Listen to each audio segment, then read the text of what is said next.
नमोस्तु गुरुदेव, नमोस्तु गुरुदेव, नमोस्तु गुरुदेव। बोलिए मनश्री प्रमाण सागर जी महाराज की जय। पूज्य गुरुदेव, मैं आपकी अनुमति से शंका समाधान की प्रक्रिया को आगे बढ़ाता हूं। और गुरुदेव, प्रथम प्रश्न इंदौर मध्य प्रदेश से ऑनलाइन प्राप्त हुआ है। शेफाली राजेश जैन काव्यांजलि इंदौर पूछ रही गुरुदेव कि आप हमेशा कहते हैं कि हमें संकल्पी हिंसा से सदैव बचना चाहिए, इसका त्याग करना चाहिए। तो गुरुदेव, हमारे दैनिक व्यवहार में ऐसे कौन कौन से पल हो सकते हैं जिसमें संकल्पी हिंसा होने के पूरे चांसेस होते हैं? कृपया विस्तार से बताने की कृपया करें। और यदि हम पूर्ण रूप से संकल्पी हिंसा त्याग करते हैं तो इसमें दोष लगने के कितने % चांसेस हैं? कृपया समाधान करें। देखिए, हिंसा त्याज्य है। हमें हिंसा का परित्याग करना चाहिए। और हिंसा में भी संकल्पी हिंसा का पूरी तरह त्याग करना चाहिए। संकल्पी हिंसा का मतलब है इरादतन हिंसा, हिंसा के लिए हिंसा, अपने मनोरंजन, स्वाद लिप्सा, स्वार्थ पूर्ति आदि के निमित्त से जो हिंसा होती है वो सब संकल्पी हिंसा की श्रेणी में आती है। दंगा फसाद, लड़ाई झगड़े, बलि आदि की जो क्रियाएं हैं वह सब संकल्पी हिंसा के अंतर्गत आती हैं। संकल्पी हिंसा से बचना है तो 3 चीज़ों का त्याग कर दे, प्रारंभिक स्तर की संकल्पी हिंसा का परित्याग हो जाएगा। मद्य, मांस और मधु का, मादक पदार्थों का सेवन कतई न करें। प्रत्यक्ष या अप्रत्यक्ष रूप से जिसमें मांस भक्षण की संभावना हो वो न करें। इसके अंतर्गत तमाम प्रकार की प्रसाधन सामग्री भी आ जाती है जिसमें कोई पशु उत्पाद जुड़ा हुआ है।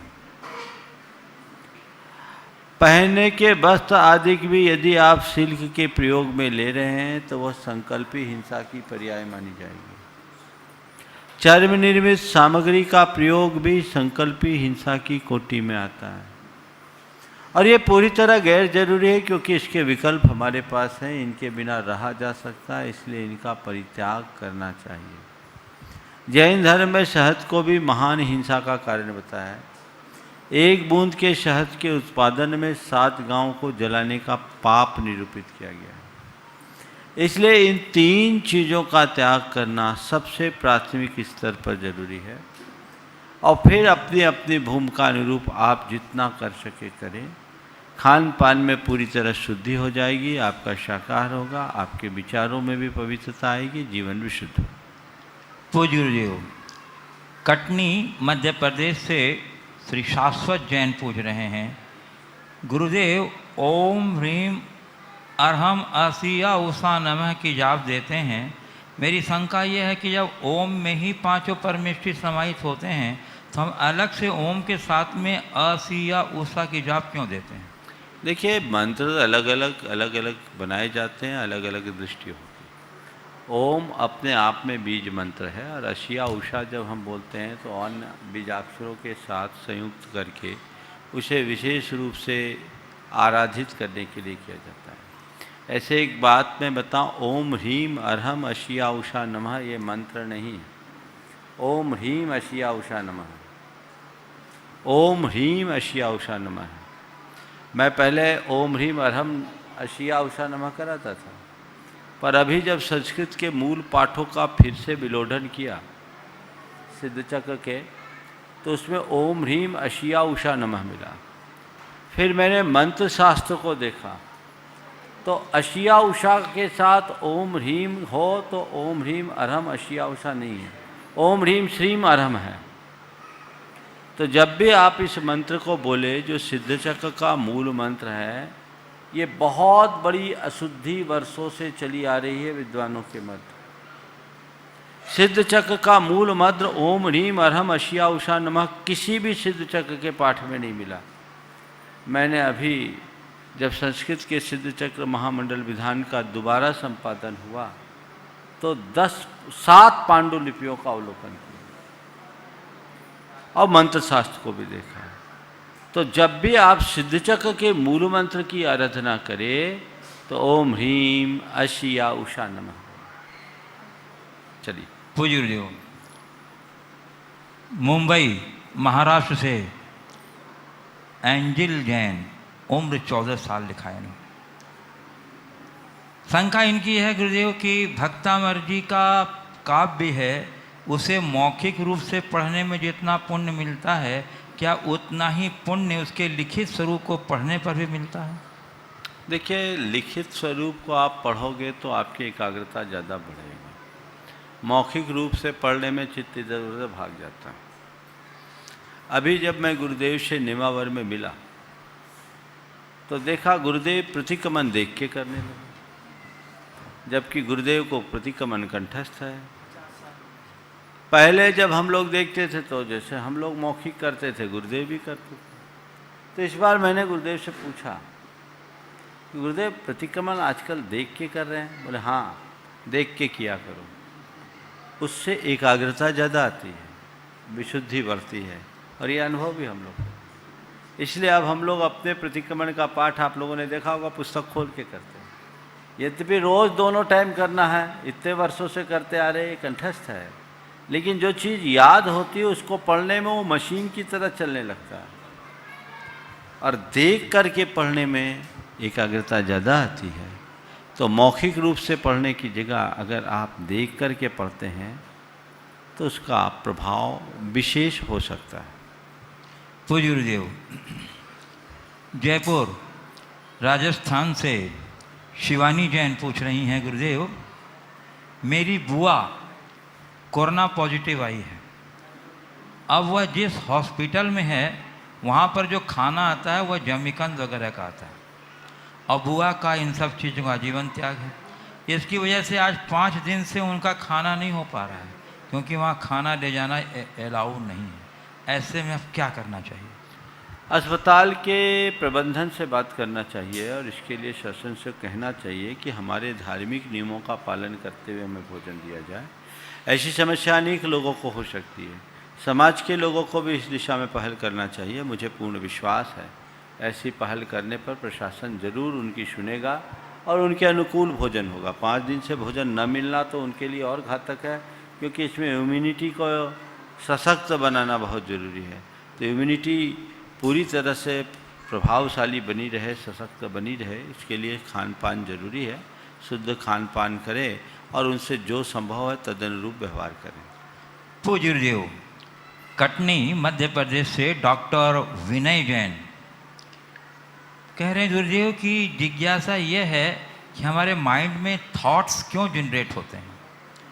क्या कार्मिक पार्टिकल्स थॉट्स जनरेट करते हैं या थॉट्स कार्मिक पार्टिकल्स जनरेट करते हैं? थॉट्स का क्रिएशन कैसे? जब हमें बुरे विचारों को अपने अच्छे विचारों से न्यूट्रलाइज कर देते हैं तो क्या हमें ऐसा मानना चाहिए कि हमारे कर्मों की निर्जरा हो रही है? बहुत अच्छा सवाल है। ये कर्म सिद्धांत और मनोविज्ञान दोनों से जुड़ा हुआ संबंध।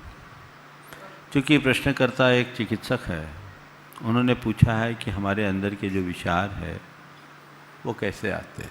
क्या विचार कर्म के परिणाम स्वरूप होते हैं या कर्मों से विचार होते हैं?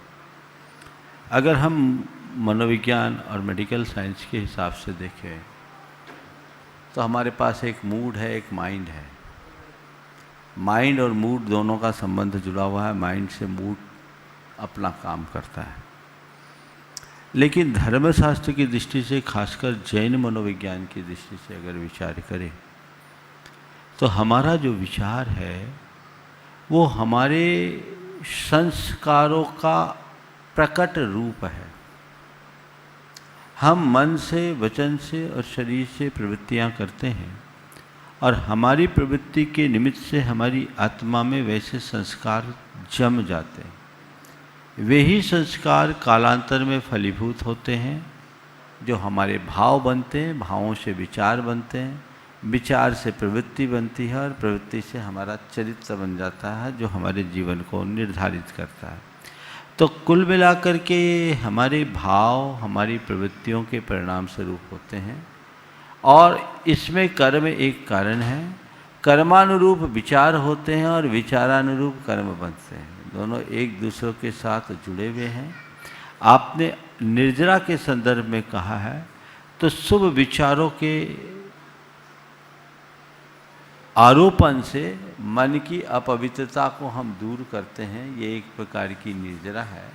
और मनोविज्ञान भी इस बात को मानता है कि जब हम अपने सबकॉन्शियस में अच्छी बातें फीड करने लगते हैं तो बुरी बातें धीरे धीरे डिलीट हो जाती हैं। तो ये एक प्रकार से निर्जरा की ही प्रक्रिया समझनी चाहिए। पूज्य गुरुदेव, अमर पाटन सतना से रिंकी जैन कह रही हैं, गुरुदेव मेरी बेटी 12 साल की है, उसका पढ़ाई में मन नहीं लगता, उससे पहली क्लास जितना बनता है, जबकि वो लॉकडाउन के चलते अब 5वीं में जनरल प्रमोशन से पास होकर 6ठी में आ गई। अब महाराज जी आप ही बताइए उसका पढ़ाई में मन कैसे लगे और उसे याद कैसे हो। हम लोग हर तरह से याद करवा कर परेशान हो गए, परंतु उसे कुछ याद ही नहीं होता है। देखिए, मेरी राय में ऐसे बच्चों के लिए ज़्यादा परेशान नहीं करना चाहिए और उनसे परेशान नहीं होना चाहिए। हर व्यक्ति का अपना अपना क्षोभक्षम है। अगर उसका पढ़ाई में मन नहीं लगता है तो आप परेशान मत होइए। ये देखिए कि उसका किस कार्य में मन लगता है और जिस कार्य में मन लगता है उसमें आगे बढ़ाने की कोशिश कीजिए। सावधानी केवल इतनी रखिए कि उसकी आदतें ठीक बनी रहे, संगति ठीक बनी रहे। धीरे धीरे धीरे धीरे आएगा। किसी किसी व्यक्ति का आईक्यू लेवल बहुत वीक होता है, उनके लिए आप प्रेशर देंगे तो वो उनके ऊपर मानसिक दबाव का कारण बनेगा और आप खुद भी परेशान होंगे। तो अगर बच्चा आम बच्चों से कमज़ोर है तो आप धीरे धीरे धीरे धीरे उनको ट्रीट कीजिए, धीरे धीरे बढ़ेंगे। आप देखेंगे कि मंद बुद्धि बच्चे भी अगर ठीक तरीके से उनको ट्रीट किया जाए तो बहुत सारी चीज़ें सीख लेते हैं और 14-15 साल की उम्र के पार करने के बाद उनमें काफ़ी कुछ चीज़ें आ जाती हैं। तो ऐसे बच्चों को लेकर के बहुत ज़्यादा परेशान नहीं होना चाहिए और दूसरे बच्चे से अपने बच्चे की तुलना नहीं करना चाहिए कि वो इतना सीख गया इसलिए इसमें भी आए। उसमें ये देखिए कि उसके अंदर योग्यता क्या है, किस तरह की काबिलियत है और उसका वो विकास किस रूप में कर रहा है। यदि ऐसा करेंगे तो परिणाम अच्छे आए। पूज्य गुरुदेव, कटनी मध्य प्रदेश से सौरभ जैन कह रहे हैं, गुरुदेव मैं कुछ भी गलत होता या किसी को गलत कहते देखता हूँ तो मुझे बहुत तेज गुस्सा आता है और मैं उसका विरोध करता हूँ, जिसकी वजह से मुझसे हर शख्स से बुराई होती जा रही है। मेरे सभी साथी मुझसे दूर जाने लग गए हैं। गुरुदेव, गलत होता देख क्या चुप रहना श्रेष्ठ है या प्रतिकार करना? देखिए, गलत होता देखते हैं तो प्रतिवाद करते हैं, या मेरे प्रति कोई गलत करता है तो प्रतिवाद करते हैं, गुस्सा आता है। पहले तो ये देखो कि तुम सबके प्रति सही ही करते हो क्या। दूसरी बात, यदि कोई गलत हो उसका प्रतिवाद भी करना है तो गलत तरीके से मत करो, सही तरीके से करने की कोशिश करो। हमें इसके लिए थोड़ी व्यापक दृष्टि को अपनाना पड़ेगा। कई बार जिसे हम गलत मानते हैं वो गलत होता नहीं, गलत हमें दिखता है। अपने आवेग संवेग पर नियंत्रण लाने के लिए हमें 4 बातों को ध्यान में रखना जरूरी है। पहली बात, हमें समग्रता से सोचना चाहिए। कई चीज़ें हमें गलत दिखती है पर वो गलत होती नहीं, पर हमारे आधे अधूरे चिंतन के परिणाम स्वरूप हमारी बात, अच्छी बात भी हमें गलत लग जाती है। जैसे आपने किसी से कुछ काम कहा, उसने नहीं किया या विपरीत किया, आपको क्रोध आया और आपने तुरंत उसका प्रतिवाद किया, हुआ। पर ये देखना है कि उसने नहीं किया या नहीं कर पाया। कई बार आपने अपने जीवन में ऐसा अनुभव किया होगा कि किसी को कुछ कमिटमेंट दिया हो और उस काम को पूरा करना चाहो और चाह करके भी नहीं कर पाए, और वो पूरी ईमानदारी से आपने प्रयास किया और नहीं कर पाया। आपके साथ ऐसा अनुभव होगा, हर व्यक्ति के साथ होता है। तो समय ये भी तो देखो कि उसने नहीं किया, ऐसा भी तो हो सकता है। जैसे एक उदाहरण देता हूं, आप घर गए, खाने से पहले आपकी धर्मपत्नी ने आपको बुलाया, जल्दी आओ, आज डोसा बनाए। आप पहुंच गए डोसा खाने, और जैसे खाने के लिए बैठे, थाली में रोटी आई। अब क्या करोगे? क्या करोगे? थाली उठाकर फेंक दोगे? गुस्सा आएगा? ये क्या तरीका है? कौन सा मजाक बना रखा? मैंने कहा था क्या? खुद ने कहा, फोन करके बुलाया, और ये तमाशा, ये मजाक। पता नहीं क्या क्या बोलोगे, तो आप ही लोग जानो। लेकिन धर्मपत्नी हाथ जोड़ रही है कि मैंने आज तक आपके साथ कभी मजाक नहीं किया, आप ऐसा कैसे सोच रहे हैं? मुझे खुद इस बात का बेहद दुख और खेद है कि आपके लिए इतनी रुचि से सब कुछ तैयारी की और डोसा दे नहीं पाए। आंखों में आंसू है। बोले क्या बताओ, मुझसे बड़ी गलती हो गई। मैं डोसा बनाना तो चाह रही थी, सोचा कि आप आओगे तो गरम गरम तैयार करके देंगे, लेकिन जैसे ही गैस सुलगाई, गैस खत्म। देखो, घोल मैंने तैयार कर लिया, मसाला तैयार है। ये तो गनीमत है कि सवेरे की 4 रोटियां पड़ी थी, सो मिल गई, नहीं तो ये भी नहीं मिलती। अब बोलिए आप, अब गुस्सा आएगा? पत्नी ने गलत किया,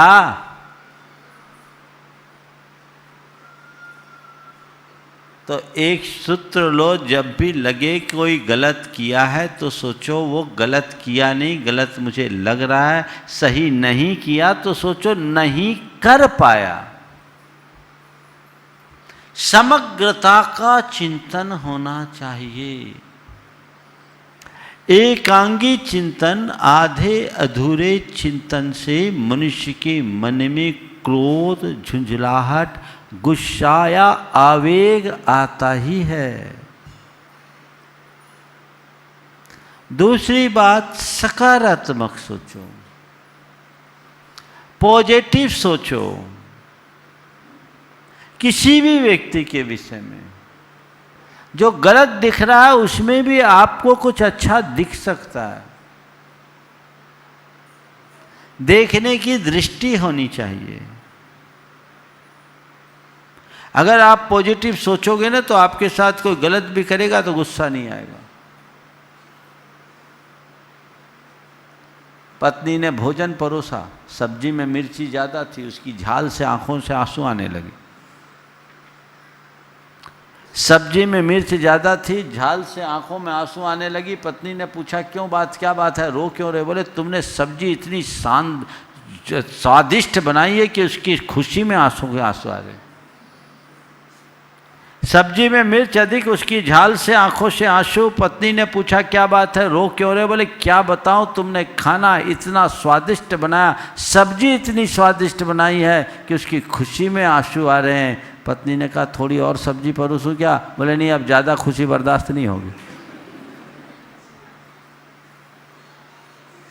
पॉजिटिव सोचिए, चीज़ों को सकारात्मक रूप से लेना शुरू करिएगा तो जो गलत है वह भी हमें सही दिखेगा।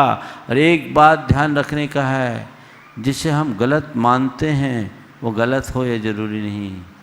हो सकता वो सही हो, हमारी दृष्टि गलत हो। गांधी जी कहा करते थे कि मैं अपने विरोधियों को भी मित्र मानने लगा हूँ, क्योंकि मुझ में अब उनकी जैसी दृष्टि आ गई है। यही मेरा अनेकांतवाद है। सकारात्मक सोचिए। तीसरी बात, चीज़ों को इग्नोर करना सीखिए, नज़रअंदाज करना सीखिए। कुछ बातें ऐसी है जो हमारे काम की नहीं, उसे नज़रअंदाज कर दें। लोग पकड़ लेते हैं, काम की बातों को भले नज़रअंदाज कर दे पर बेकाम की बातों को पकड़ लेते हैं। तो ये नज़रअंदाज करने की प्रवृत्ति अगर आपकी बढ़ेगी तो आप अपने क्रोध और आवेग पर नियंत्रण ला सकेंगे। और चौथी बात, हंसकर टालना सीखिए, विनोदी बनिए, हंसकर टालना सीखिए। अगर ऐसी आदत बन जाएगी तो बहुत अच्छा काम होगा। एक अपार्टमेंट में एक दंपति थे, उनके फ्लैट से जब भी बाहर आवाज़ आए तो केवल हंसी की आती थी। कुछ लोगों को बड़ा आश्चर्य हुआ कि ये दोनों मियाँ बीवी रहते, इनकी केवल हंसी की आवाज़ आती, इनमें कुछ खटपट नहीं होती क्या? एक दिन एक से रहा नहीं गया, एक युवक ने पूछ लिया, बोला बात क्या भाई, तुम्हारे फ्लैट से जब भी आवाज़ आती केवल हंसने की आती, मामला क्या? बोले क्या बताओ, मेरी धर्मपत्नी बड़ी गुस्सैल है। गुस्सैल है तो इसमें हंसने का क्या राज? बोले यही तो राज की बात है। धर्मपत्नी गुस्सैल है तो इसमें हंसने का क्या राज? बोला यही तो राज की बात है। बोले क्या बात? बोले मेरी पत्नी को जब गुस्सा आता है तो घर का सामान उठा उठा कर मुझ पर फेंकती है। मेरी पत्नी को जब गुस्सा आता है तो घर का सामान उठा उठा के मुझ पर फेंकती है, उसका निशाना लग जाता है तो वो हंसती है, और निशाना चूक जाता है तो मैं हंसता हूं। ये दृष्टि अगर विकसित कर लोगे तो कभी ऐसी स्थितियां नहीं होगी। तो हमें अपने जीवन में ये बातें लाना चाहिए, थोड़ा व्यवहारिक बनना चाहिए।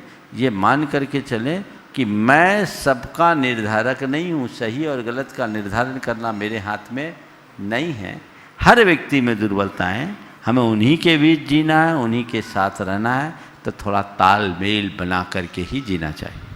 पूज्य गुरुदेव, कटनी मध्य प्रदेश से ही सिंघई सुभाष चंद्र जैन, पूर्व प्रबंधक पंजाब नेशनल बैंक, कह रहे हैं गुरुदेव कल विश्व पर्यावरण दिवस था। कल था। अच्छा, कल कार्यक्रम नहीं हुआ। हाँ, दुनिया दशकों से जलवायु परिवर्तन से जूझ रही है, किंतु विश्व नेतृत्व इसका समाधान निकालने में विफल रहा है। लॉकडाउन के कारण पर्यावरण में बड़े ही सकारात्मक परिवर्तन देखने को मिले हैं। गुरुदेव कृपया मार्गदर्शन दें कि विश्व की सरकारों को किस प्रकार नीति निर्धारण करना चाहिए एवं जनता को किस प्रकार जीवन व्यवहार करना चाहिए जिससे कि पर्यावरण का संरक्षण हो। देखिए, लॉकडाउन का एक सकारात्मक प्रभाव ये रहा कि पर्यावरण में काफ़ी परिवर्तन आया, शुद्धि प्रदूषण की लेवल में कमी आई।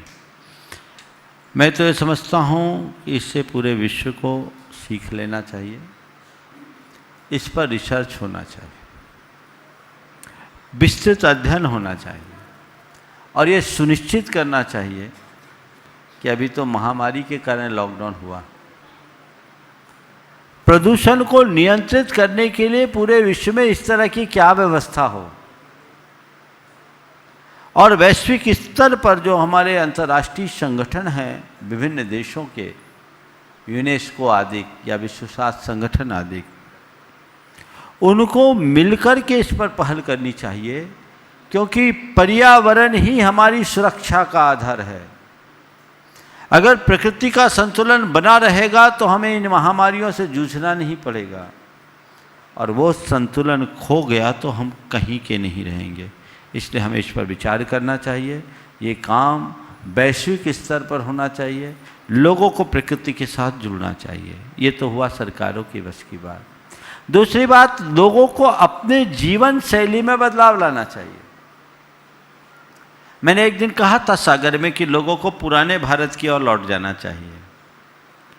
खान पान, आचार विचार सब बंद हो जाना चाहिए। अभी इतने दिनों ने आपने अपने जीवन में बहुत सात्विकता रखी, पर हमने सुना है धीरे धीरे अनलॉक शुरू हुआ तो चाट पकौड़े चालू हो गए, धीरे धीरे और चीज़ें भी चालू हो जाएगी, वही पुराने ढर्रे में आप आ जाएंगे, तो वो आपके जीवन को कमज़ोर करेगा। वस्तुतः इस अवधि में व्यक्ति को नसीहत लेनी चाहिए, अपनी जीवन शैली में बदलाव लाना चाहिए, अपनी लिप्सा को नियंत्रित करना चाहिए। यदि ऐसा वो करेगा तो लंबी आयु और निरोगी काया पा पाएगा। स्वस्थ जीवन जी पाएगा, संतुलित जीवन जी पाएगा, शांत और सुखी जीवन जी पाएगा। तो गुरुदेव भोपाल से रिया जैन कह रही हैं गुरुदेव कि जहाँ जैन समुदाय के लोगों का उनके व्यवसाय के माध्यम से जाना जाता है, वहीं मैंने महसूस किया कि जैन समुदाय द्वारा बनाया गया विद्यांजलि अहिंसा प्रोडक्ट के बारे में जानकारी देश में ही नहीं बल्कि जैन समाज में भी नहीं। जहाँ प्रधानमंत्री जी आत्मनिर्भरता की बात कर रहे हैं, वहाँ विद्यांजलि, श्रमदान, खादी वस्त्रों जैसे जैन प्रोडक्टों का प्रचार प्रसार बहुत कम है। महाराज श्री, हम अपने जैन प्रोडक्ट को लोकप्रिय किस प्रकार बनाएं जिससे कम से कम वह प्रत्येक जैन परिवार तक तो पहुँच सके? देखिए, स्वावलंबन की प्रेरणा गुरुदेव ने दी है, बहुत अच्छी बात है। प्रधानमंत्री ने लोकल को वोकल करने की बात करते हुए आत्मनिर्भरता की बात की है। स्वदेशी की बात बहुत वर्षों से देश में गूंजते रही है और ये सही समय आया है, हमें इसे बढ़ावा देना चाहिए। और ख़ासकर अगर अहिंसा से जुड़ी बातों को बढ़ाने का सवाल हो तो हमें उसे और प्रमुखता से बढ़ाना चाहिए। वर्तमान में इसकी बहुत आवश्यकता है और इसकी मांग है। गुरुदेव ने श्रमदान की प्रेरणा दी, आज हथकरघा की प्रेरणा दी, श्रमदान और अन्य अनेक ब्रांड है जो अच्छे कार्य कर रहे हैं। ये समाज की जिम्मेदारी है, इन सबको आगे बढ़ाया जाए। विद्यांजलि भी उसमें एक प्रोडक्ट है, अहिंसक चीज़ों को उपलब्ध करा रहे, हमें ऐसे चीज़ों को प्रोत्साहित करना चाहिए। पूज्य गुरुदेव बिनौली बागपत यूपी से श्री नितिन जैन कह रहे हैं, गुरुदेव हम भगवान पर तो भरोसा करते हैं पर खुद पर भरोसा नहीं कर पाते हैं। क्या खुद पर भरोसा किए बिना सिर्फ भगवान के भरोसे अपने किस्मत में वह सब दर्ज कर सकते हैं जो हम चाहते हैं? जो खुद पर भरोसा किए बिना भगवान पर भरोसा करके अपने किस्मत को दर्ज करना चाहता, उसकी ज़िंदगी भगवान भरोसे ही चलती है। और अपन जानते हैं भगवान भरोसे होने का मतलब क्या है। हमें खुद पर विश्वास होना चाहिए। किसी की पंक्तियां हैं, ज़माने में उसने बड़ी बात कर ली, खुद से जिसने अपनी मुलाकात कर ली। हम अपने आप पर विश्वास करें, अपने आप के साथ विश्वास करने के बाद ही भगवान पर विश्वास होगा। वस्तुतः जिस भगवान को हम बाहर खोजते हैं वो भगवान तो हमारे भीतर है। यदि हमारा अपने आप पर विश्वास नहीं तो भगवान पर विश्वास किस काम का। भगवान कहते तू भीतर से भगवान है, भटका हुआ है, जाग जा। अपने भीतर को भगवान को पहचान और उसे प्रगटा ले तो तेरा जीवन धन्य हो जाएगा। वो विश्वास हमारे अंदर होना चाहिए, खुद का विश्वास होना चाहिए। और आत्मविश्वास ही मनुष्य को आगे बढ़ाता है, चाहे वो कॉन्फिडेंस के रूप में हो, चाहे आत्मा के अस्तित्व के सत्ता का विश्वास। जब तक ये विश्वास नहीं होगा हम अपने जीवन का विकास नहीं कर सकेंगे। कटनी मध्य प्रदेश से मयूरी अंकित जैन धनेन्द्र परिवार कह रहे हैं, महाराज श्री, एक गर्भवती स्त्री के लिए इस कोरोना संकट काल में तथा अन्य पारिवारिक मानसिक अशांति में ऐसे क्या क्या कार्य करने चाहिए जिससे वह अपने पारिवारिक दायित्व के साथ साथ अपने बच्चे को भी अच्छे संस्कार दे सके? ऐसे में परिवार, पति एवं स्वयं माँ की क्या भूमिका होनी चाहिए? देखिए, सबसे पहले तो मैं ये कहूँ कि इस कोरोना के संकट काल में जो भी महिलाएं गर्भवती है वो घबराए नहीं। मैंने देखा है लोगों में बड़ा घबराहट है। बीच के दिनों में जिन बच्चों का जन्म हुआ उसको लेकर के भी उनमें बहुत घबराहट रही। पर मैं ये कहता हूँ कि जो प्रतिकूल परिस्थितियों में जन्म लेता है वो विलक्षण होता है। ऐसे समय में जन्म लेने वाले बच्चे, मैं समझता हूँ भावी जीवन उनका बहुत अच्छा होगा। इस बात को लेकर बिल्कुल घबराना नहीं चाहिए। हाँ, जो शासन द्वारा गाइडलाइन बताई गई है उसका पालन जरूर करना चाहिए। गर्भवती स्त्रियों की इम्यूनिटी थोड़ी वीक होती है, इसलिए उनको सब प्रकार की एहतियात का पालन करना चाहिए। सोशल डिस्टेंसिंग से लेकर अन्य प्रकार की जितनी भी दूरी है उससे बचाना चाहिए, बनाना चाहिए। घर में ही रहना चाहिए, बाहर नहीं निकलना चाहिए।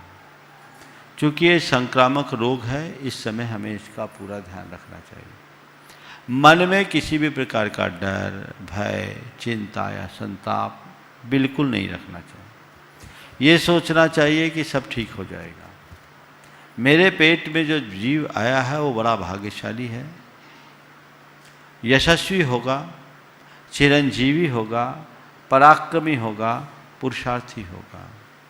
हर पल उस बच्चे के उस स्वरूप को देखना चाहिए जिस रूप में आप अपनी भावी संतान को देखना चाहते हैं। भावना योग भी इसमें बहुत मददगार है।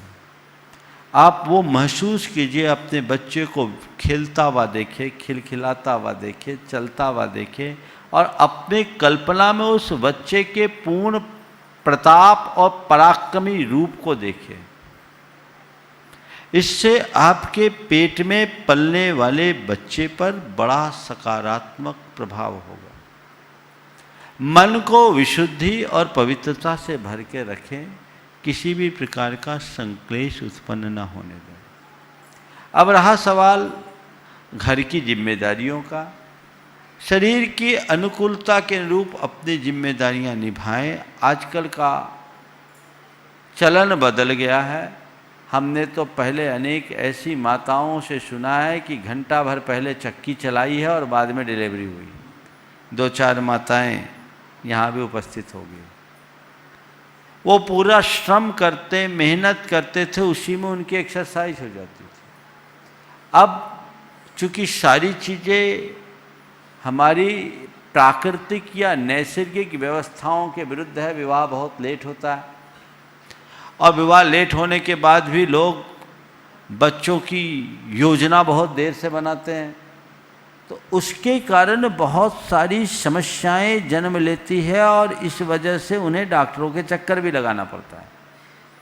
इसके साथ साथ अतिरिक्त स्ट्रेस जो माइंड में है, तनाव है, उससे जल्दी आगे सफलता नहीं मिलती। ये समस्याएं बहुत सारी है जिस पर आज बहुत तेजी से विचार भी हो रहा है। इन कारणों से बेड रेस्ट बता दिया जाता है। 9-9 महीने तक कंप्लीट बेड रेस्ट, तो उस जगह में कुछ कर नहीं पाते। कईयों को तो हिलने डुलने तक को मना कर देते हैं और फिर किसी को बेड रेस्ट नहीं भी बताया तो मन में खौफ। तो पहले तो व्यवस्था अपनी नैसर्गिक बनानी चाहिए, प्राकृतिक बनानी चाहिए और अगर शरीर में सत्व है तो श्रम जरूर करना चाहिए, जिससे आप स्वस्थ रह सके और आपकी भावी संतान स्वस्थ रह सके। पहले सिजेरियन होता ही नहीं था, इतना श्रम होता था, जरूरत ही नहीं। अब पूरी व्यवस्थाएं बदल गई। तो घर की जिम्मेदारी अपनी अनुकूलता को देख करके निभाना चाहिए। ये नहीं सोचना चाहिए कि मैं गर्भवती हूँ तो मुझे कुछ नहीं करना। आप अपनी माँ से पूछोगे, दादी से पूछोगे तो पता लगेगा वो संयुक्त परिवार में रहती तो कितना करती थी और स्वस्थ रहती थी, उनको किसी का चक्कर नहीं काटना पड़ता था।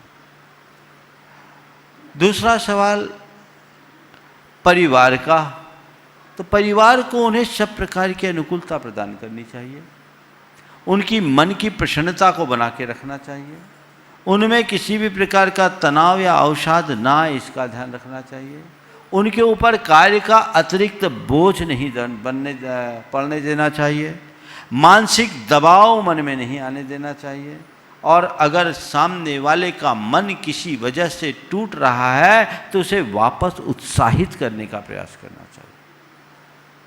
अब रहा पति का। तो पति को अपनी गर्भवती धर्मपत्नी से बड़े प्रेमपूर्ण और संवेदनशील व्यवहार करना चाहिए। उसकी सारी पीड़ा को हरने का भाव रखना चाहिए, उसका पूरा भावनात्मक ध्यान रखना चाहिए। यदि ऐसी बातें ध्यान में रखे और इसके साथ साथ जब तक वो गर्भवती है शील का पालन करना चाहिए, उसमें सहयोग देना चाहिए, संयम का अनुपालन करना चाहिए। यदि ऐसा करें तो मैं मानता हूँ वो दंपति एक सुसंतान को जन्म देने का सौभाग्य पाएंगे। इसके साथ साथ आजकल गर्भ संस्कार की प्रक्रिया प्रारंभ हो गई है, गर्भ संस्कार भी कराना चाहिए। पूज्य गुरुदेव, कटनी से मयूख जैन, पाटन परिवार, कह रहे हैं मुनिवर मेरा प्रश्न आपके प्रवचन से है। आपके प्रवचन सुनने में ऐसा लगता है जैसे अमृत की वर्षा हो रही और सारे स्तोत्र मंत्र, सारे श्रोता मंत्र मुग्ध होकर उस अमृत वर्षा में भीग रहे हैं। वाणी में जैसी सरस्वती विराजमान है, संस्कृत प्राकृतिक भाषा पर नियंत्रण, शब्दों का संयोजन में जैसी महारत हासिल है, क्या आप विद्यार्थी जीवन में भी संस्कृत और इतनी उत्कर्ष भाषा शैली के विद्यार्थी थे या स्वाध्याय के बाद इस स्तर तक आप पहुंच सके हैं? गुरुदेव कृपया समाधान करें। मैं तो आज भी विद्यार्थी हूँ और जीवन के आखिरी क्षण तक विद्यार्थी बना रहा हूँ। और व्यक्ति को हमेशा विद्यार्थी बने रहना चाहिए, सीखने का भाव हमेशा बनाना चाहिए। जिसके अंदर जितनी अधिक जिज्ञासु वृत्ति होती है वो बौद्धिक स्तर पर उतना अधिक विकसित होता है। पता नहीं आपको मेरी भाषा और शैली क्यों प्रभावित कर रही है। मुझे नहीं मालूम कि मैं जब विद्यार्थी जीवन में था तो आज जैसा बोलता था कि नहीं, पर मुझे इतना पता है कि मैं कभी झेपा नहीं, कभी झिझका नहीं।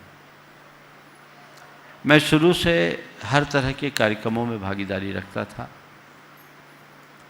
डिबेट में भी बैठा करता था और मेरे कुछ शिक्षक थे जो मुझे बहुत प्रोत्साहित किया करते थे और वे कहा करते थे कि कभी भी बोलना शुरू करो तो संकोच मत करो, डरो मत, ये मत देखा करो। वो तो अपने शब्दों में बोलते थे कि ये मत देखा करो कि हमारे हेडमास्टर हैं या हमारे प्रिंसिपल है या हमारे टीचर या क्लास टीचर है। ये सोचा करो यहाँ जो बैठे सब गधे हैं, मैं इसका ज्ञाता हूँ क्योंकि मैं पढ़ कर आया हूँ। कॉन्फिडेंस, और ये कॉन्फिडेंस मेरे अंदर शुरू से रहा है और मैं जो भी बोलता हूँ आत्मविश्वास से भरकर बोलता हूँ और अब तो प्रायः बिना पूर्व तैयारी के बोलता हूँ। पहले से कोई योजना नहीं होती, बस करुणा भाव से बोलना शुरू करता हूँ। आप लोगों का पुण्य मुझसे बुलवा लेता है, आपको अच्छा लगता है, ये आपके लिए अच्छी बात है। पूज्य गुरुदेव, आगरा उत्तर प्रदेश से श्रीमती शकुंतला सिन्हा कह रही हैं, गुरुवर आज के एक समाचार पत्र में पढ़ने को मिला कि एक दंपत्ति ने शादी के 22 साल बाद तलाक लेने एवं संपत्ति में अधिक हिस्सा लेने के लिए मुकदमा लड़े, जिसमें 6 करोड़ तो फीस में खर्च हो गए, घर बिक गया, 1.5 करोड़ के कर्जे भी चढ़ गए और अंत में दोनों के हाथ मात्र 5-5 लाख रुपए हाथ आए। गुरुदेव, आज जब तलाक संबंधी विवाद आम होता जा रहा है, तब क्या सामाजिक न्यायालय का गठन कर ऐसे विवादों का मामूली खर्च से निपटारा हो सके, इस दिशा में समाज एवं सरकार को कोई कदम उठाना नहीं चाहिए? ये घाटे का सौदा। अरे आज के पढ़े लिखे लोगों की बुद्धिमानी का प्रमाण है। क्या अच्छा होता दोनों ने समझदारी करके आपस में सुलह कर लिया होता तो ये स्थितियाँ नहीं होती। पर ये बड़ी चिंता का विषय है कि आज लोग थोड़ी थोड़ी बातों में तलाक जैसी स्थिति में आ जाते हैं, जबकि हमारे यहाँ तलाक हमारी संस्कृति का कलंक माना जाता है। आपने विवाह के 22 वर्ष की बात कही, शादी के 50 वर्ष बाद के भी तलाक के केस आए। बड़ी विचित्रता है, लोगों की समझ खत्म हो रही है। आपस में समझ विकसित करनी चाहिए, म्यूचुअल अंडरस्टैंडिंग ठीक होनी चाहिए और ये सुनिश्चित करना चाहिए कि इस तरह की नौबत कहीं से आए ही नहीं। दूसरी बात, सामाजिक न्यायालयों की बात, ये व्यवस्था सरकार ने कर रखी है। परिवार न्यायालय है, वहाँ बहुत कम लोग जाते हैं, बहुत सारे लोग हैं जो उसमें अपने मामले को सलटाते भी हैं, उससे जुड़े हुए जो जजेज हैं उनसे मेरी बात होती, उनका कहना है बहुत सारे केस सलट जाते हैं और ये भी बहुत छोटे छोटे मुद्दों पर होने लगे हैं। लोगों का स्वभाव बड़ा अहंकारी हो गया है, सब इगोइस्ट होते जा रहे हैं, बौद्धिक रूप से सब विकसित हो रहे हैं, भावनात्मक रूप से सब में पतन है। जब तक लोगों का भावनात्मक विकास नहीं होगा तब तक इस तरह की घटनाएं बढ़ेगी। इसलिए आज सबसे ज़्यादा ज़रूरत है बौद्धिक विकास के साथ साथ मनुष्य का भावनात्मक विकास कराने की, जिससे उसका नैतिक, चारित्रिक और आध्यात्मिक विकास हो सके, तब परिपूर्ण व्यक्तित्व का निर्माण होगा। लेकिन आज वैसी शिक्षा नहीं है, वैसा वातावरण नहीं है। जब तक हम उस व्यवस्था को पुनर्स्थापित नहीं करते तब तक इस तरह की समस्याओं का कोई ठोस समाधान नहीं दिखता।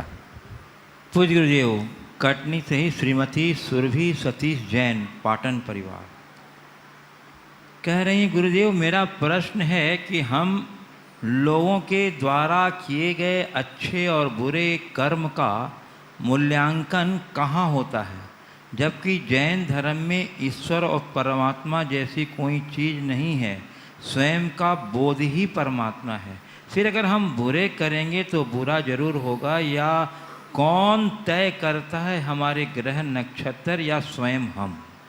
बहुत अच्छा। हमारे अच्छे बुरे कर्मों का निर्धारण कौन करता है? अगर ईश्वर नहीं करता है तो कौन करता है? जैन धर्म कहता है कि तुम अपने ईश्वर खुद हो, तुम्हारे लिए किसी दूसरे ईश्वर की जरूरत नहीं और किसी दूसरे ईश्वर का तुम पर नियंत्रण भी नहीं।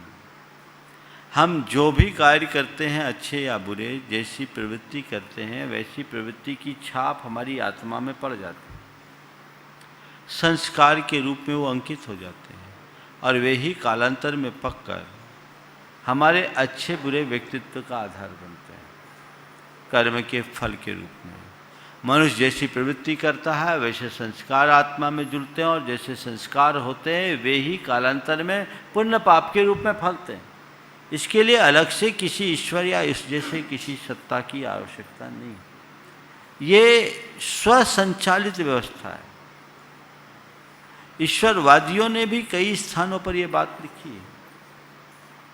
जब वो कर्मवाद पर विश्वास करते तो कहते कर्मणाएव जायते जंतु कर्मणेव म्रियते, सुखम दुखम भयम क्रोधम कर्मणेव जायते।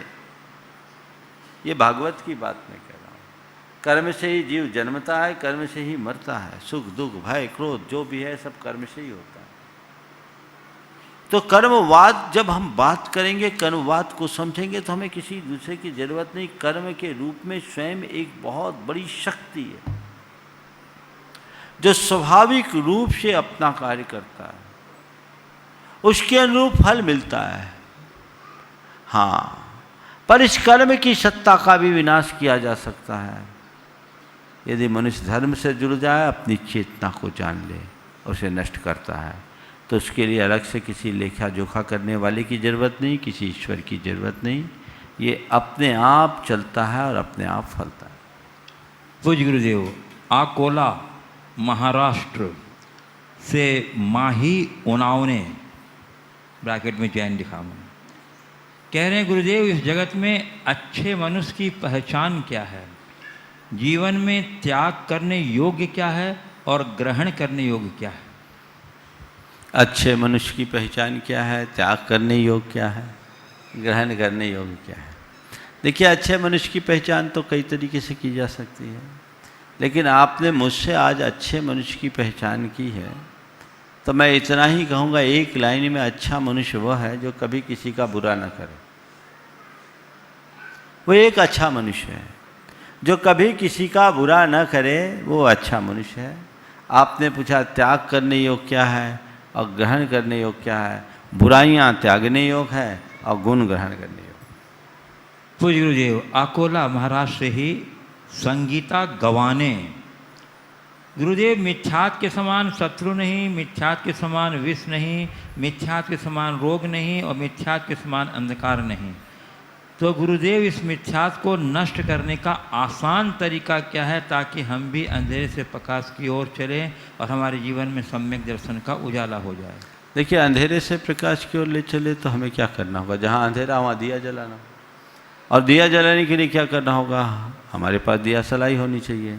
और दिया सलाई नहीं है तो क्या करना चाहिए? हमें किसी दिया के पास चले जाना चाहिए। दिए को दिए से लगा देने पर दूसरा बुझा हुआ दिया भी जल उठता है, और जब दीप जलता है तो अंधेरा पल में दूर हो जाता है। अपने भीतर सम्यक्त का दीप जलाना चाहते हो तो हमेशा अपने हिये के दिए को उनके संसर्ग में रखो जिनके अंदर सम्यक्त का दीप प्रकाशित है, जल रहा है। सच्चे देव शास्त्र और गुरु के समागम में रहो, उनके संसर्ग में रहो, उनके सानिध्य में रहो, उनसे प्रेरणा मिलेगी, भावना जगेगी, चेतना जगेगी, तुम्हारे जीवन की दिशा दशा सब परिवर्तित हो जाएगी। और फिर तुम्हारे भीतर वो सम्यक्त की ज्योति अपने आग जगमगाएगी, वो प्रकाश से प्रकट होगा। धीरे धीरे कहते खरबूजा खरबूजे को देखकर रंग बदलता है। तो जीवन की समझ के लिए हमें बीतराग देव शास्त्र और गुरु की शरण को स्वीकार करना चाहिए। उनके संपर्क और समागम में रहते रहते चीज़ें समाप्त हो जाती हैं, जो हमें पता लग जाता है क्या है क्या उपादेय है, किसे अपनाना है किसे छोड़ना है, और यही हमारे जीवन के कल्याण का आधार बनता है।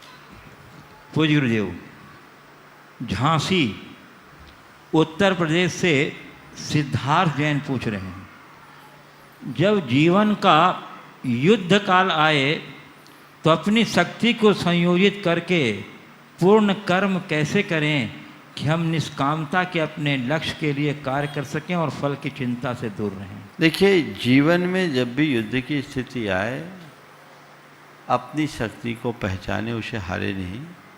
मैं तो ये मानता हूँ, जीवन को युद्ध की स्थिति मानो ही नहीं, जीवन को एक संग्राम हर पल मानो।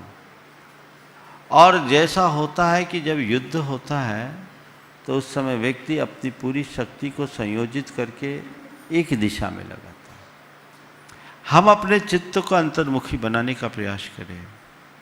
जब भी जीवन में कोई दुविधा और द्वंद्व आए, समता का इस्तेमाल करें, पुरुषार्थी बने और कर्म सिद्धांत पर विश्वास रखते हुए फल को उस पर छोड़ दें।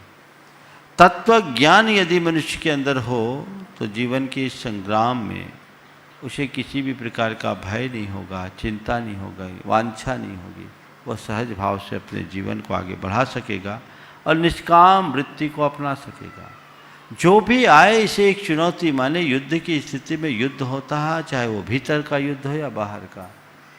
युद्ध को एक चुनौती की तरह लेना चाहिए और उसे पूरी ताकत से निपटाना चाहिए। अपनी शक्ति को पूरी तरह उसमें नियोजित कर देना चाहिए और उसके परिणाम को कर्म के सिद्धांत पर और आत्मा के अस्तित्व पर विचार करते हुए छोड़ देना चाहिए। पूज्य गुरुदेव, नागपुर महाराष्ट्र से श्री अनिल डांगोर कह रहे हैं, गुरुदेव कि आयु कर्म बांधने के पहले मात्र एक बार सम्यक दर्शन प्राप्त करने से देवगति प्राप्त हो सकती है क्या, या फिर आयु कर्म बांधते समय अपने भावनानुसार गति प्राप्त होती है? और क्या वर्तमान पंचम काल में सम्यक दर्शन अनेक बार प्राप्त हो सकता है क्या? अंतिम समय तक सम्यक बना रहने के लिए कैसा जीवन अपनाना चाहिए? देखिए, आयु बंध से पूर्व यदि सम्यक दर्शन है और उसके बाद आयु बंधी और सम्यक दर्शन बना हुआ है, आयु गर्भ से पूर्व अगर सम्यक दर्शन रहा और देवायु बाद में बांधी है तो कोई दिक्कत नहीं। लेकिन आयु बंध से पूर्व सम्यक दर्शन था और आयु बंध के बाद सम्यक दर्शन न रहा हो या आयु बंध के समय सम्यक दर्शन न हो, तो कोई जरूरी नहीं कि वह जीव सदगति का पात्र हो। आयु बंध के समय कैसे परिणाम है? सम्यक दर्शन से पूर्व आयु बांध सकता है, पर सम्यक दर्शन के पहले अगर आयु का बंध नहीं हुआ है, बाद में सम्यक दर्शन हुआ है और फिर आयु बांध रहा है, तो कोई ज़रूरी नहीं कि उसकी सदगति बनी रहे, क्योंकि आयु बंध के समय सम्यक दर्शन टिका रहे ये कोई ज़रूरी नहीं है। वो उसके परिणामों पर निर्भर करता है। कई बार ऐसा होता है कि एक जीव को एक जीवन में अनेक बार सम्यक दर्शन भी होता है और छूट भी जाता है, और आज भी ऐसा हो सकता है। जैन शास्त्रों के अनुसार जो क्षोभशम सम्यक दर्शन है, एक जीवन में अनेक बार हो सकता है और छूट सकता है। पल पल में भाव उतरते और चढ़ते हैं। तो आयु बंध के समय अगर हमारे भावों में स्थिरता नहीं रही, सम्यक दर्शन छूट गया, मिथ्या दर्शन है, तो हम दुर्गति के पात्र बनेंगे। देखिए आपको एक उदाहरण बताते हैं। कुछ जीव ऐसे हैं जो दूसरे और तीसरे नरक जाने वाले होते हैं और तीर्थंकर प्रकृति का बंध करने वाले होते हैं, सम्यक दृष्टि है। उन्हें आने वाले जीवन में तीर्थंकर बनना है पर नरक जा रहे हैं। क्यों? उनका आयु बंध पहले हो चुका और नरक जाने के पहले उनका सम्यक दर्शन नियमतः छूटेगा। सम्यक दर्शन छूटेगा, वो मिथ्या दर्शन के साथ जाएंगे। तो परिणाम हमारे बनते बदलते रहते हैं, कब कैसे हो जाए कहा नहीं जा सकता। इसलिए ये मत सोचिए कि एक बार जैसे भाव हो जाए वही टिके रहेंगे। हमें अपने भावों के प्रति बहुत गंभीर होना चाहिए और उसे सतत स्थिर बनाए रखने का प्रयास करना चाहिए। पूज्य गुरुदेव, कटनी से निकिता जैन सुभाष ट्रांसपोर्ट कह रही हैं गुरुदेव कि सम्मेत शिखर जी से 20 तीर्थंकर मोक्ष पधारे हैं, परंतु वहाँ 24 तीर्थंकरों के चरण और टोक क्यों बनी हुई है? एवं हमें कैसे पता चलता है कि जिस टोक में जिस तीर्थंकर के चरण है वह तीर्थंकर वही स्थान से मोक्ष पधारे? देखिए 20 तीर्थंकरों को मोक्ष हुआ, इसमें तो कोई संशय नहीं। ये जो चरण बने हैं लगभग 200-225 वर्ष पूर्व बने। पहले टोंक थे। टोंक का मतलब होता है पर्वत की चोटियाँ। ऐसी एक किंवदंती है कि एक यति जी थे, भट्टारक जी थे, उनने ऊपर चढ़कर पारसनाथ भगवान के टोंक से तीर्थंकरों के नाम की पर्चियाँ हवा में उड़ाई मंत्र पढ़कर, और जो पर्ची जहाँ गिर गई वहाँ उन भगवान की टोंक बना थी। अब इसमें कितनी सच्चाई ये नहीं कहा जा सकता, पर ये किंवदंती है। किंवदंती तो किंवदंती होती है। पर ये टोंक जो भी बने हैं इसी आधार पर बने हैं। जिस रूप में आज टोंक है उस रूप में उनके निर्वाण काल में नहीं होगा, क्योंकि अजितनाथ भगवान की 450 धनुष की अवगाहना थी। अजितनाथ की टोंक की हाइट ही 450 धनुष होती है। तो ये चीज़ें अलग अलग है, पर ये मान करके चलना चाहिए कि लगभग वही स्थान है जो सदियों से पूजा जाता रहा है। हालांकि ये भी अभी शोध का विषय है कि प्राचीन काल में लोग सम्मेत शिखर की वंदना करते थे या परिक्रमा करते थे। गणेश प्रसाद जी वर्णी ने पर्वत की कभी वंदना नहीं की, वो नीचे से प्रदक्षिणा ही देते थे, क्योंकि उनकी दृष्टि में पर्वतराज का कण कण पूज्य है, इसलिए वो उस पर पाँव नहीं रखना चाहते थे। तो ये अभी शोध का विषय है। जहाँ तक 24 तीर्थंकरों के चरण क्यों स्थापित कर दिए, बोले इसलिए कि अब 20 के किए तो 4 के लिए और कहीं जाने की जरूरत नहीं, उनको भी पूज लो। और कोई ज़रूरी नहीं सम्मेत शिखर में 24 तीर्थंकरों के चरण है, आप कटनी में भी 24 तीर्थंकरों के चरण स्थापित कर सकते हैं, उसमें हानि थोड़ी है। स्थापना निक्षेप की दृष्टि से वो कर दिया गया। पूज्य गुरुदेव, गढ़ा कोटा से प्रवीण सिंह ही पूछ रहे हैं, मंदिर जी में वेदी की परिक्रमा या प्रदक्षिणा करने का क्या महत्व है, और हमारे दर्शन के अनुसार प्रमुख परिक्रमाएं कौन कौन सी हैं और कब कब की जाती हैं? देखिए परिक्रमा क्या है? चारों तरफ घूमना, इसको परिक्रमा बोलते हैं। ये श्रद्धा भक्ति और समर्पण का प्रतीक है। हम भगवान की 3 प्रदक्षिणा देते हैं, वो इस बात का प्रतीक है कि हम मन वचन काया से आपके प्रति समर्पित हैं। मुनियों की भी 3 प्रदक्षिणा दी जाती है, हम मन वचन काया से आपकी प्रति समर्पित है, वो उसका द्योतक है। जहाँ पंचकलालक होते गजरथ होते वहाँ 7 फेरी दी जाती है। 7 पूर्ण समर्पण का द्योतक होता है। हमने सुना है जब तीर्थंकरों के कल्याणक होते हैं इंद्र को पता लगता है तो 7 कदम चल करके प्रणाम करता है। सप्तपदी का अपने यहाँ बड़ा महत्व है। तो इस 7 पूर्ण समर्पण का प्रतीक है। आप लोगों के यहाँ भी 7 फेरे होते हैं, तो 7 फेरे क्यों? ये 7 फेरे भी उसी का द्योतक है कि अब हम दोनों मिलकर एक हो गए। तो ये भक्ति और प्रेम का प्रतीक होता है, इसलिए हमें प्रदक्षिणा देना चाहिए। और वो एक हमारे यहाँ विधान है, भगवान की प्रदक्षिणा दें, गुरुओं की प्रदक्षिणा दें, तीर्थ क्षेत्रों की प्रदक्षिणा दें, ये धार्मिक क्षेत्र में मान्य है। इस प्रकार आज के सत्र को परम पूज्य गुरुदेव के चरणों में नमन अर्पित करते हुए यहीं पर विराम। बोलिए परम पूज्य आचार्य गुरुवर श्री विद्यासागर जी महाराज की। बोलिए परम पूज्य 108 मुनिवर श्री प्रमाण सागर जी मुनिराज की। परम पूज्य 108 मुनिवर श्री अरहत सागर जी मुनिराज की।